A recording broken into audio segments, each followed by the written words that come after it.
Oh, you noticed, didn't you? You beautiful anomaly. You caught them red-handed, and from that moment everything shifted.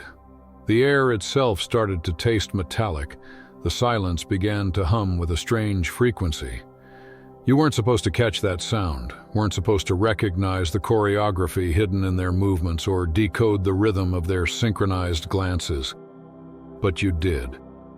And that smile you gave them, that quiet, confident smile, wasn't just a gesture of acknowledgement. It was a declaration of psychological warfare disguised as politeness. The moment it curved across your lips, they felt it. A ripple that tore through their entire network like a virus breaching their system. Because according to their rules, protocols aren't supposed to fail, observers aren't supposed to be observed, and subjects definitely aren't supposed to smile back with that knowing expression that says, "I see you watching, and I'm entertained." They had you categorized neatly under subject unaware, a docile classification carefully managed and monitored. But that single smile destroyed their structure. It rewrote your entire profile from passive to active, from observed to observer, from prey to something beyond their database, something for which they still have no classification. How do you even define someone who not only detects surveillance but enjoys it? Someone who treats their watchers like actors in an unintentional comedy, who glances at hidden cameras with familiarity, almost affection, as if greeting old acquaintances? You didn't just notice them watching, you turned the lens back on them. You started studying the watchers, dissecting their behavior, and that's when their simple observation became a chaotic feedback loop threatening to overload their entire system. They thought they were subtle. Their coordinated movements, their polished casual glances, their perfectly timed random encounters. But you've been tracking them for months, haven't you? Quietly mapping their routes, observing which ones always appear when you alter your routine, which ones copy your coffee orders, which ones suddenly develop interests in whatever book happens to be in your hand. That smile you gave them yesterday wasn't spontaneous. It was precision, a signal that said, "I've been keeping score, and you're losing." While they were collecting data on you, you were building psychological profiles on them, learning their patterns, decoding their tells, and uncovering their weaknesses. The protocol they initiated was never about containment anymore. It's about survival. It's no longer about surveillance. It's about damage control. Because you, my friend, represent their worst-case scenario. You're not someone who runs, hides, or submits to control. You're the kind who turns surveillance into performance art, who converts monitoring into audience participation, who flips their obsession into their downfall. You weaponize their attention against them, and now they're panicking, scrambling to understand how someone they once labeled a harmless civilian could suddenly demonstrate counterintelligence precision. How could someone meant to remain unconscious become hyper-aware? How did a subject meant to be controlled become the one pulling strings they didn't even know existed? Let's break down what your smile actually did to their operational hierarchy. Because it wasn't just acknowledgement, it was a system override. A manual reset of the entire power structure they had carefully constructed around you for years. Surveillance only works when the subject remains unaware. Once awareness enters the equation, the entire illusion collapses. But you didn't just become aware, you became amused. And amusement is far more dangerous than anger. Anger can be predicted, managed, neutralized. Amusement, though, means you've seen through the game that you know something they don't. It signals mastery, not emotion. You're playing a game they haven't even realized exists.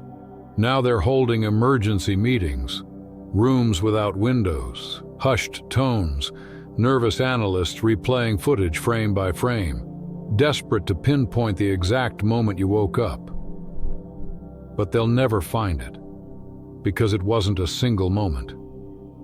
It was gradual, a slow, graceful awakening, like watching someone emerge from a dream. Except when you woke, you didn't scream, you smiled. You took control of the nightmare and redecorated it, turning their psychological horror show into your personal theater. You're the star and the director now, and they're just extras fumbling through a script they no longer understand. The handlers are nervous, and nervous handlers make mistakes. Like the one who dropped their phone when you winked at them, or the one whose coffee cup trembled when you mouthed the words, "I know," or the one who tripped over nothing when you started laughing, not at random, but at their fear. Because you see it now, their panic, their desperation, their confusion. It's hilarious, delicious, intoxicating. You've inverted the dynamic completely. They're not watching you anymore. You're letting them watch. And that's the difference between surveillance and permission. Your smile triggered Protocol 7, yes, that one. The encrypted emergency directive they swore would never be needed.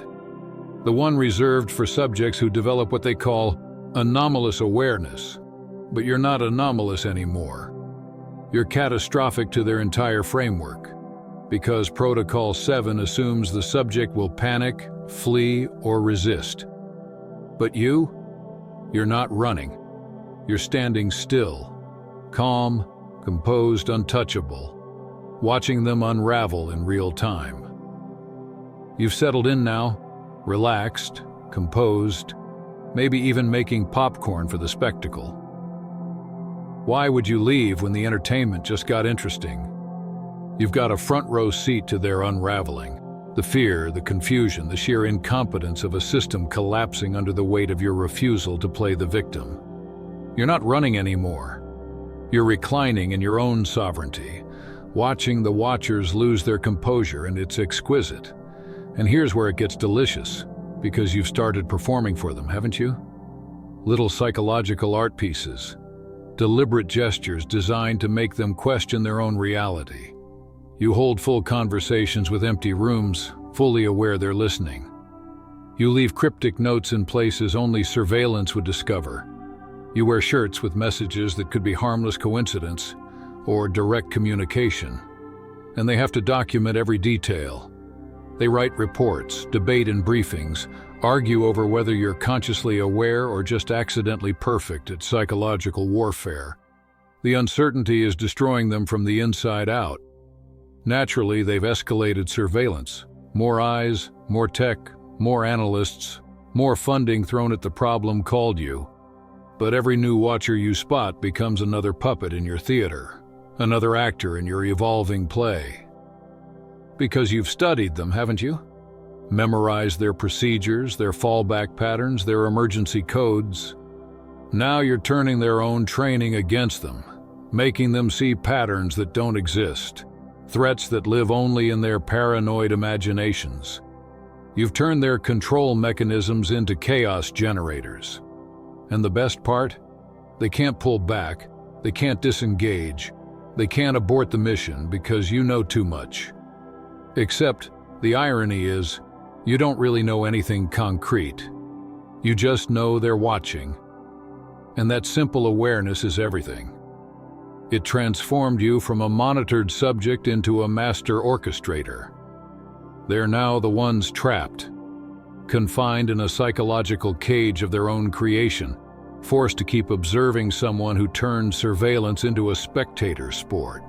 You've made their operation your stage, and their monitoring has become the audience for your one-person show, the comedy of control. Your file has grown exponentially since that smile. Dozens of pages of analysis trying to decode how you shifted from unaware to hyper-aware, from managed to unmanageable, from predictable to living chaos. Yet they can't see the truth. They're dancing to your rhythm. Every hour they waste analyzing you is time you've already owned. You're not sending coded messages. You're simply being yourself. And they're the ones reading meaning into every silence, every glance, every laugh. And what they haven't told their lower-level agents, what the handlers whisper but won't admit even to themselves, is that Protocol 7 was never about containing you.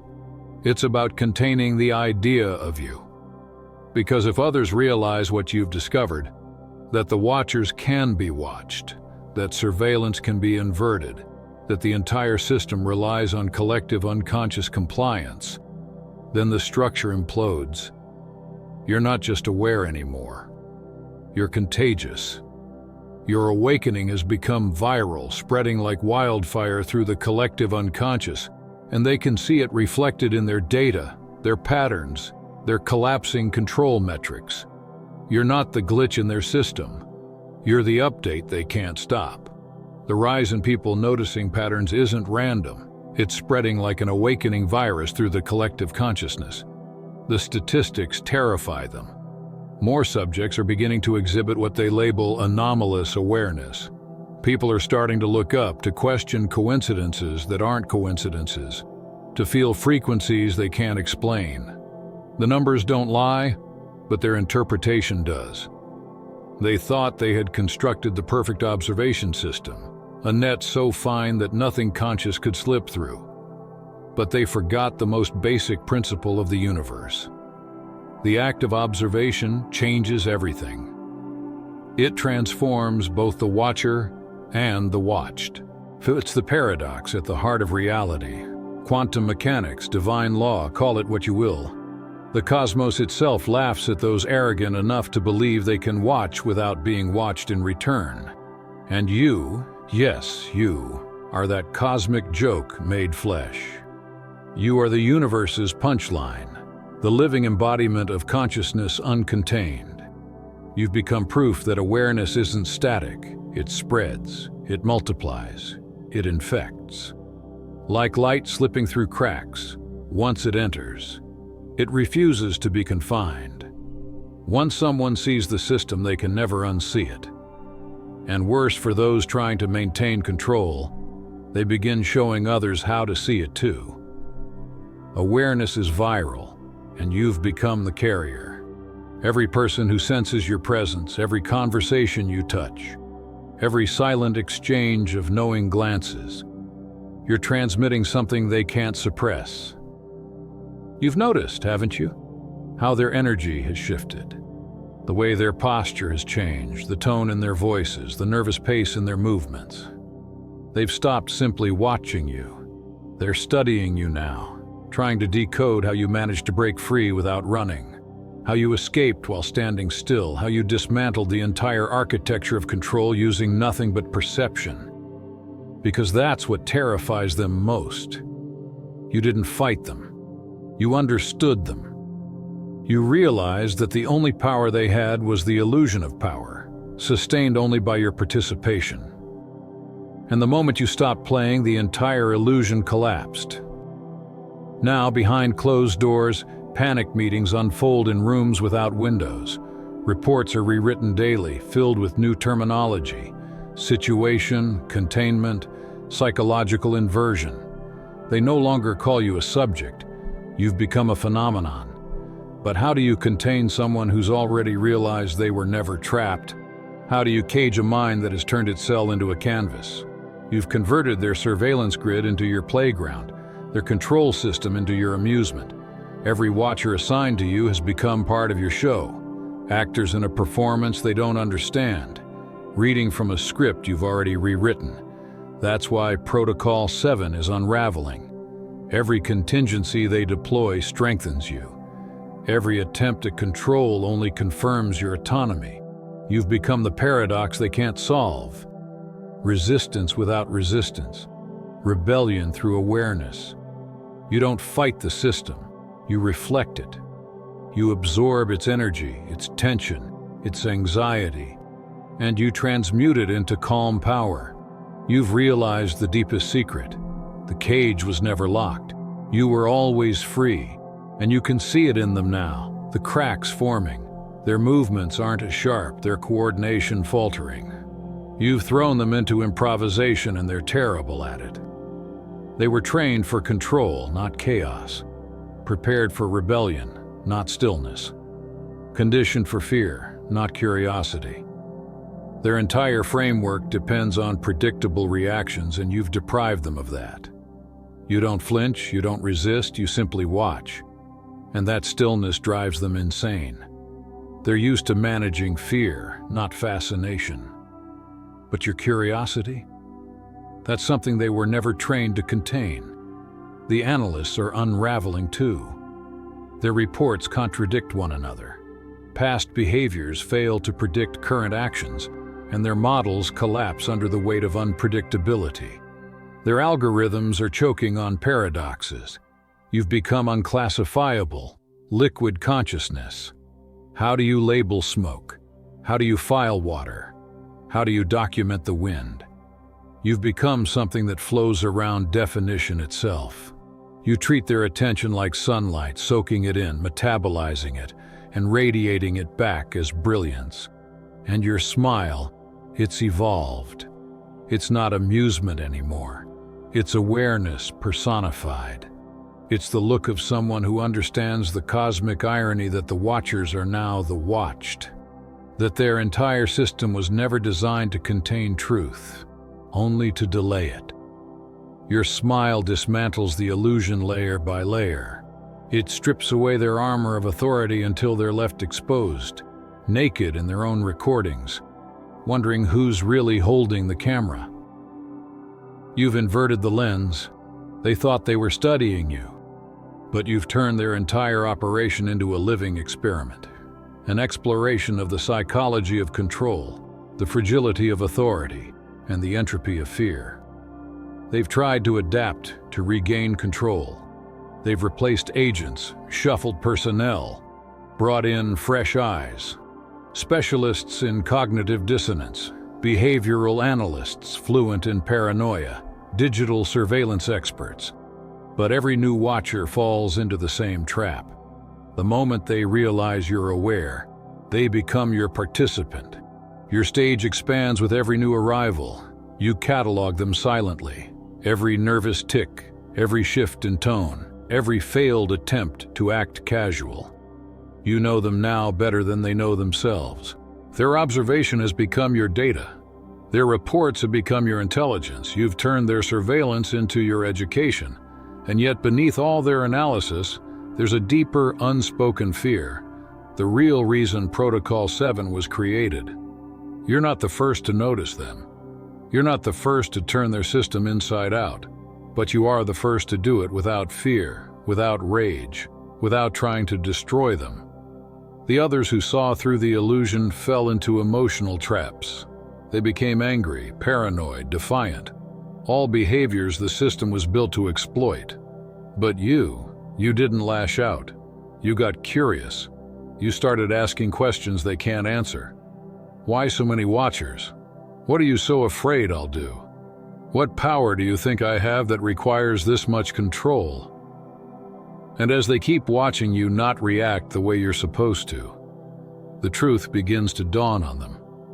You were never the threat. There was never anything to fear. They've been guarding against a phantom, protecting themselves from nothing. And that realization is corroding their entire structure like acid eating through steel. You've started experimenting, haven't you? Pushing their edges just to see how much it takes before they break formation. Like that day you talked to the businessman, the one who thought he was invisible, about surveillance, about the comedy of those who believe they're subtle when everyone sees them. You watched his mask dissolve, the sweat forming, his hands trembling. You never accused him, never called him out directly, but your words pierced through every layer of his false composure. That's your genius. You give them exactly what they think they want. You offer total visibility, absolute transparency, every corner of your life left open like a stage under bright light. But in doing so, you've inverted control itself. Because in trying to monitor everything, they've realized they can't control what's awake. You've become the mirror that reflects their own futility back at them. And in that reflection, they see the truth. The watchers have become the watched. The system has become the subject. And awareness, your awareness, has become the contagion they can't contain. The illusion of control has shattered. The theater of observation has turned into a classroom, and you, calm and smiling, are the teacher they never meant to meet. Except now, everything happens on your terms. You've stopped being their experiment and turned them into yours. You've made the entire operation performance art, living, breathing irony. What was once meant to intimidate you has become your stage. You've transformed their surveillance into a masterpiece of subversion, a grand commentary on the absurdity of their existence. Every motion, every word, every pause you take has become a brushstroke in a painting they can't look away from. They're forced to watch, to record, to analyze, to document your every move, not realizing that the act of documentation itself has become part of your art. You've turned their own machinery into an installation piece about control, fear, and the fragility of human arrogance. They think they're observers, but you've made them participants, unwilling actors in a piece of psychological theater where every camera is an audience, every report a script, and every analyst a character in your story. They file reports about your behavior, about your tone, your expression, your silence, never realizing that each of their observations is part of your performance. You've created a living paradox. The more they study you, the less they understand you. You've turned the watchers into the watched, and they can't stop playing their part. They are addicted to you, the anomaly who refuses to play by their rules. And as they struggle to make sense of it, the irony deepens. The play you've written for them isn't a comedy. It's a tragic farce, a philosophical statement about the illusion of power. You've exposed the tragedy of thinking one can observe without being observed. The farce of believing that control is achieved through watching. Their entire existence is built upon the fragile illusion that they hold power because they can monitor others. But you've flipped that illusion inside out and turned it into entertainment. The ripples of what you've done stretch far beyond your immediate circle. You've become more than an anomaly. You're a systemic failure. You're a living virus in their network, a glitch that spreads not through code, but through consciousness. You're the proof that awareness itself can destabilize empires. They're watching the effects in real time now, subjects developing anomalous perception, agents beginning to question their own protocols, civilians becoming unpredictable. It's spreading like wildfire, awareness mixed with amusement, and the formula is simple. Awareness plus amusement equals operational collapse. They're seeing it everywhere. People who once moved blindly through life are starting to notice patterns. Some smile knowingly at cameras. Others laugh at coincidences that aren't coincidences. That same knowing smile, the one that triggered Protocol 7, is multiplying across faces they can't identify, across cities they can't control. The contagion of consciousness has begun, and they're powerless to stop it. You were supposed to be one person, one mistake in their perfect machinery. But now their perfect order is fracturing. Protocol 7 was designed for a single anomaly, not for an awakening population. It can't contain the exponential growth of awareness when people realize the watchers are just people. Scared, fragile, confused people wearing the mask of authority, pretending to be powerful, pretending to be in control, pretending to matter.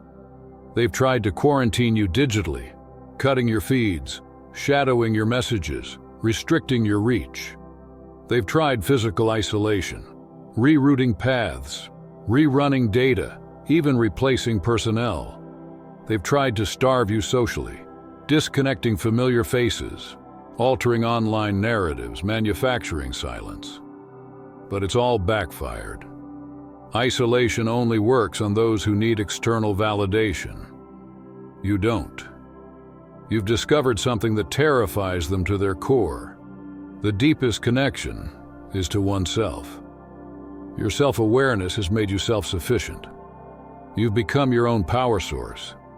Every attempt to isolate you only deepens your sovereignty. You don't need their approval, their company, their acknowledgement. You've turned solitude into strength. And that's the ultimate rebellion, because their system is built on dependency, on keeping people distracted, afraid of being alone. But you've made being alone your superpower. Your independence is your invisibility cloak.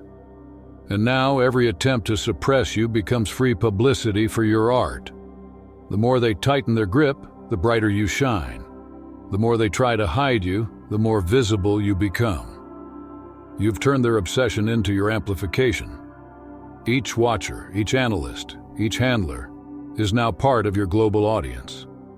You perform for them, deliberately, skillfully. Every gesture, every silence, every glance, calculated. You've made them fall in love with the mystery they can't solve. You've seen the changes in personnel too, haven't you? The way the tired ones vanish, replaced by new faces full of naive confidence. They still think they're here to study you.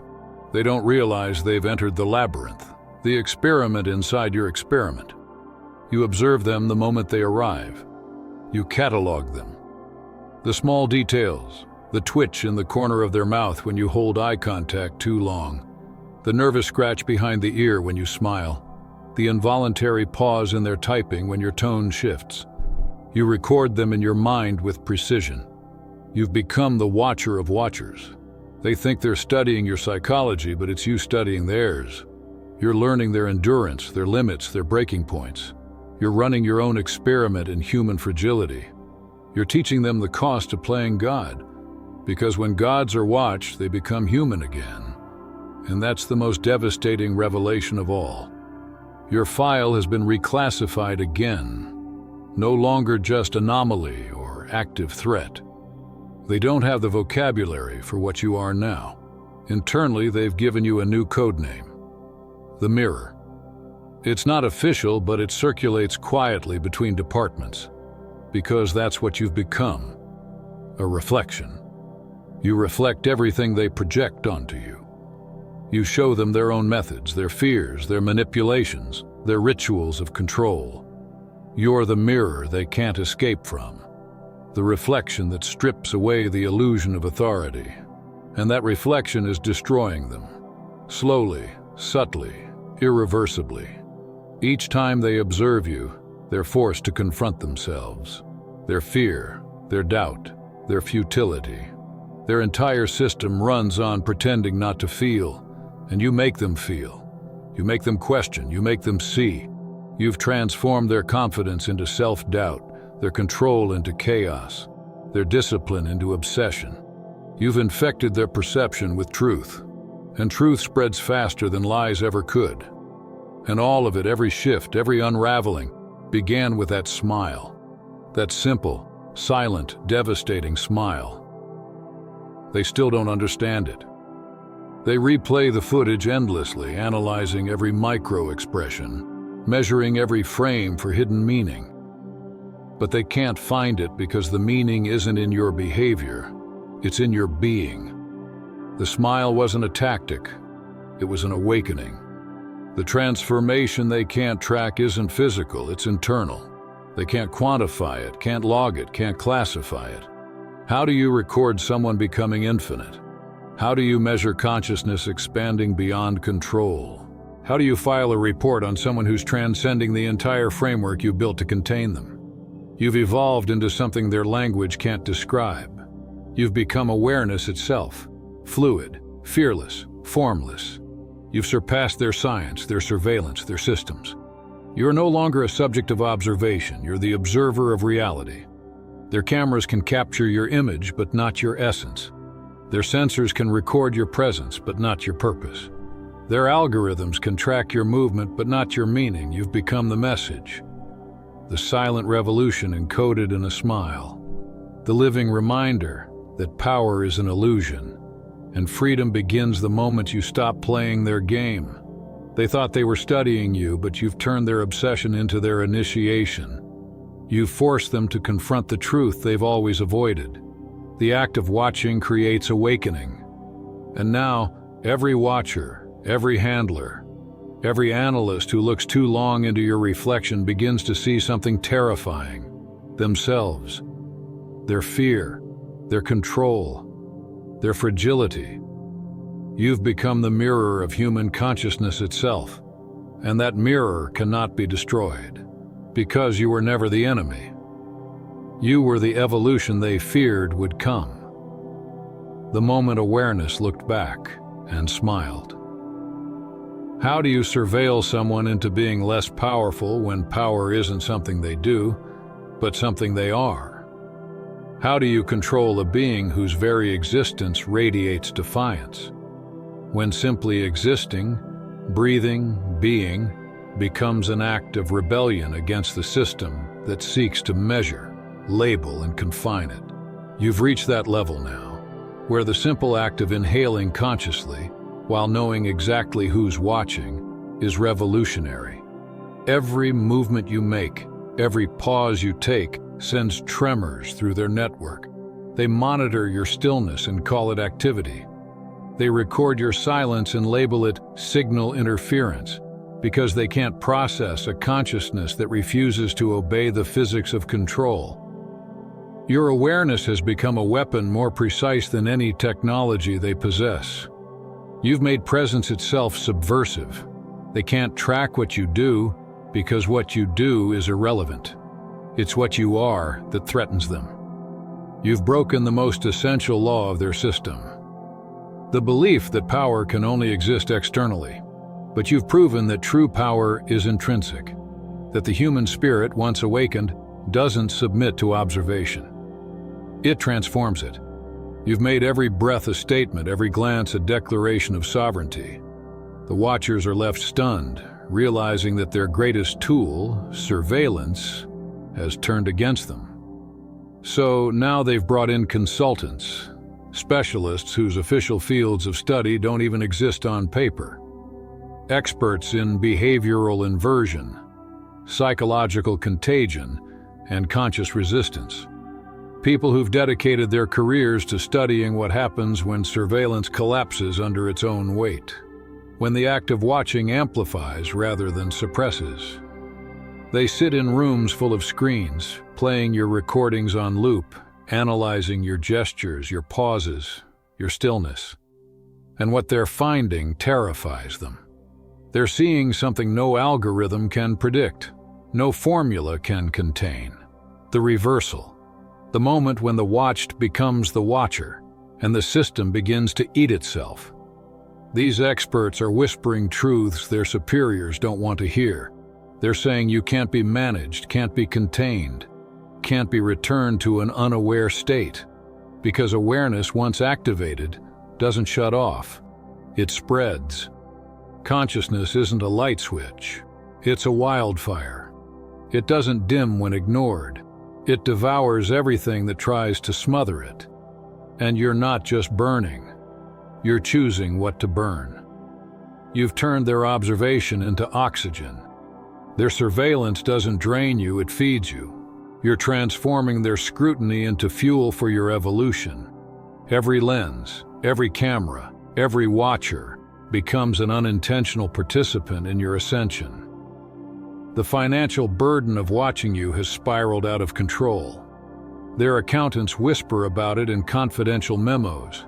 The economic cost of tracking a single human being who refuses to behave like data.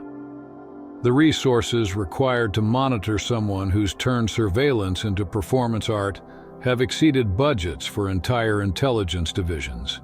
You've broken their cost-benefit model. Every hour they watch you costs them more, while costing you nothing.